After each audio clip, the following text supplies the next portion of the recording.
Hey Colton, I may be coming to you today a bit jet-lagged, but other than that, I'm having a great time living here in the city of London. But dude, you don't live in the city of London. Yeah I do. No, you live in Westminster. Yeah, whatever, it's in the city of London. But anyways, Colton, I've been having a great time living here in the city of London. Colton, he's confused. Yes, he lives in London, but he doesn't live in the city of London. This whole area is London, but inside this area named London, there's a city called London. Whoa, it's like Inception. Londonception. Colton, this is the United Kingdom, made up of England, Northern Ireland, Scotland, and Wales. The capital, London, located in the southeast portion of England, is a sprawling metropolis made up of 32 different boroughs, which has become the most populous city in the country. Right at the center of this large metropolis is a slightly larger than 1 square mile area, the City of London. At only 7,000 residents, this city within a city is the smallest in the country. While the difference between the two may not be discernible on a map, London and the City of London have different mayors, different police forces, and sometimes even different laws. So the question I can't help but asking to me wearing a different sweater is why? Well, Colton, let's jump back in time 2,000 years to when there was no city of anything here and the land was ruled by the Celts. The Romans had a thing for empire and began expanding into the British Isles. When the Romans first got there, they saw this river, the Thames, and were like, man, we love rivers! Rivers are great for transportation and trading and, bringing and conquering armies to kill the native Celts. They traveled up the Thames until AD 43, they reached a spot where they could realistically ford the river and set up camp.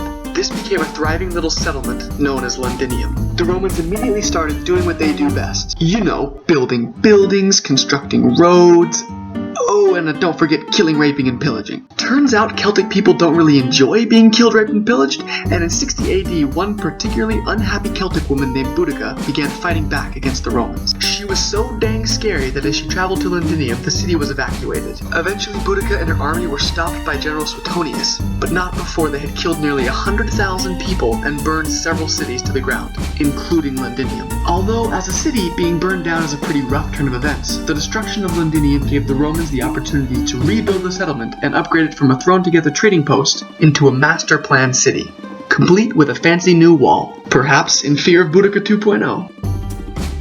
Over the next few centuries, its strategic position caused Londinium to grow into the largest, most prosperous settlement in Britain. Now Colton, stick with me. Let's jump on over to the Goths. No, not the darkly dressed moody kids from your high school. The Visigoths, a gnarly Eastern Germanic people who sacked Rome in 410 AD. You see, the Romans were so busy fighting the Goths, they couldn't really afford to stay in Britain, and basically just left it to the eventual Anglo-Saxon rule. Check out my other video about the English language to brush up on that whole deal. Remember William of Normandy who liked to conquer things? Well, in 1066, he went ahead and conquered the Anglo-Saxons currently living in Britain, and took over everything, except the walled city of London. Because, well, walled cities are difficult to conquer.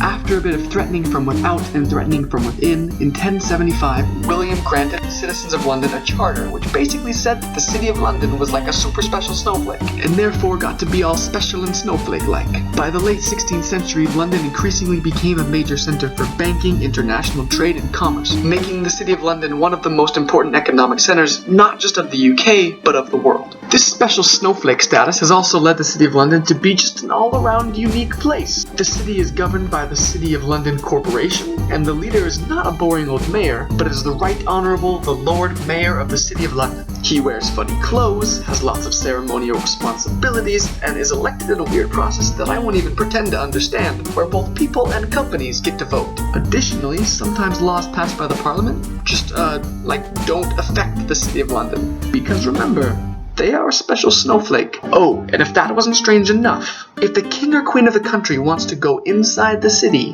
they have to ask for special permission first. Sorry, Lizzie, not today.